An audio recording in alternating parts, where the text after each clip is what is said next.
So very common combustible dust we see. There's a whole gamut of them, but food processing, and if you're a food processor or you're processing, creating a food product, you're probably aware that any kind of hard carbohydrate is highly combustible. So sugars, flours, starches, if you're processing almonds and pistachios, nut dust, that kind of things, definitely in the combustible dust category.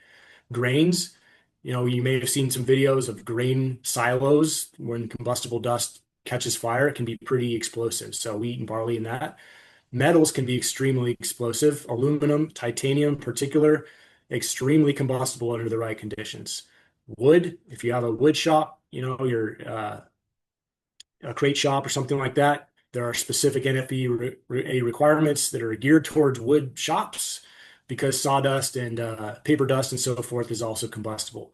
Plastics can be combustible. Chemicals, of course, coal and other carbon type based materials can be highly combustible, and on and on and on. So if you're not really sure the facility that you're working at, if you're not sure if the dust they have is combustible, well, there's a process to follow to figure that out.